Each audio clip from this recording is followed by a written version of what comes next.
Pensemos por un momento en un mundo donde la literatura era, digamos, un club exclusivo, escrita en un idioma que casi nadie entendía.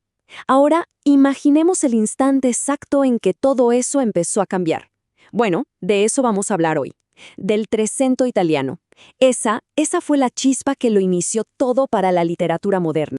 Ok, pero ¿por qué nos debería importar algo que pasó hace, 700 años? La respuesta es simple, porque cada novela que leemos, cada poema que nos llega al alma, tiene una deuda enorme con este periodo. Es que sin el Trecento, el mismísimo ADN de nuestras historias sería otro, totalmente diferente. Perfecto, entonces entremos en materia. Lo que vamos a hacer es un pequeño viaje en el tiempo. Primero, vamos a desglosar qué fue exactamente el Trecento. Después, nos vamos a encontrar con los tres gigantes que lo definieron todo. Y para cerrar, vamos a entender por qué su obra fue como un puente que de hecho todavía hoy seguimos usando. Bien, empecemos por lo primero. ¿Qué es el Trecento? Y la verdad es que fue mucho, pero mucho más que una simple fecha en el calendario. Fue, en pocas palabras, una revolución. Fue el momento en que la literatura, por fin, encontró una voz propia. A ver, para entenderlo fácil, pensemos en el Trecento como si fuera el terreno que se preparó para una gran siembra. ¿Cuál siembra? La del Renacimiento.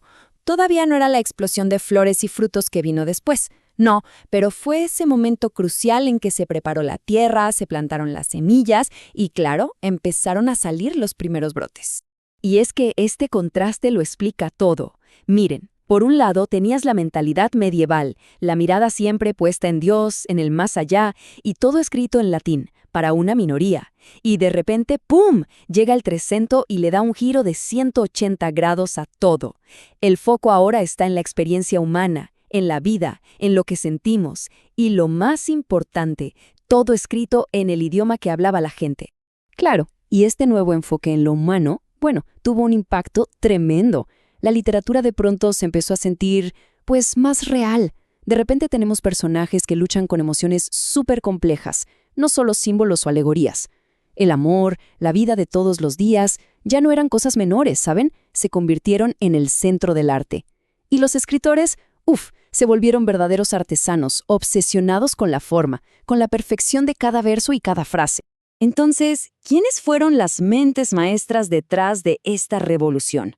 Bueno, todo se concentra en tres figuras monumentales, tan importantes que hasta hoy se les conoce como las tres coronas. Así es. Y es que estos tres no fueron solo escritores geniales. No, fueron arquitectos. Literalmente construyeron los pilares sobre los que se apoya casi toda la literatura moderna. A ver, vamos a conocer al primero. El primero, claro, es el titán, el pionero, el inigualable Dante Alighieri. Y sí, todos hemos oído hablar de la Divina Comedia, pero lo que fue absolutamente revolucionario fue cómo la escribió.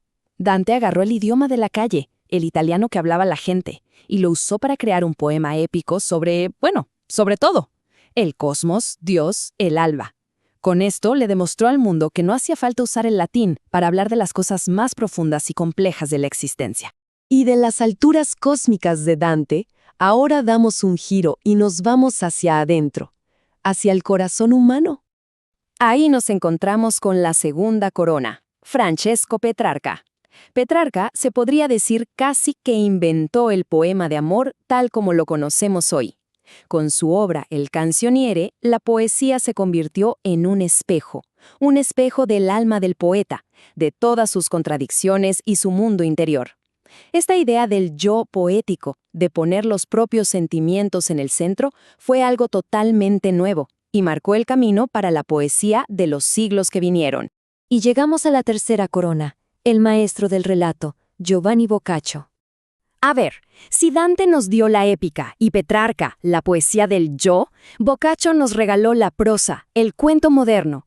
Su obra maestra, el Decamerón, es una colección increíble de historias. Hay de todo, divertidas, trágicas, a veces un poco subidas de tono. Es un retrato de la vida real, con todo su caos y su humanidad. Boccaccio demostró que las historias de la gente común y corriente eran igual de valiosas que las de los reyes o los santos. Ok, ya conocemos a los protagonistas. Ahora viene la pregunta del millón. ¿Qué significa todo esto en el gran esquema de las cosas? O sea, ¿por qué insistimos en que este periodo fue un puente hacia la modernidad? Y aquí hay un punto que es clave entender. Ojo, el Trecento no es el Renacimiento, pero fue como el laboratorio donde se cocinaron todas las ideas que después explotarían en el Renacimiento. Fue, por así decirlo, el ensayo general antes del gran estreno. La progresión es clarísima, ¿no? Pasamos de un mundo centrado totalmente en la teología, escrito en un idioma para pocos, atravesamos este periodo de transición fundamental para llegar a una nueva era que pone al ser humano en el centro. El Trecento es, sin duda, el eslabón que conecta esos dos mundos. Entonces, como vemos, el legado es inmenso. Estos genios no solo crearon géneros literarios que duran hasta hoy, no, fueron más allá. Crearon nuevas maneras de ver el mundo. Le dieron a la literatura un nuevo idioma, un nuevo enfoque y un propósito renovado que hizo eco por toda Europa durante siglos. Miren, si hay que resumir todo este análisis en una sola idea, que sea esta. El Trecento es el momento exacto en que la literatura empezó a hablar con una voz humana, con una voz personal. Es cuando las historias dejaron de ser sobre ideales lejanos y abstractos y empezaron a ser sobre nosotros. Y todo esto nos deja con una última pregunta, una para pensarla un rato. Qué voz tendría la literatura que leemos hoy si nunca hubiera existido la revolución del Trecento?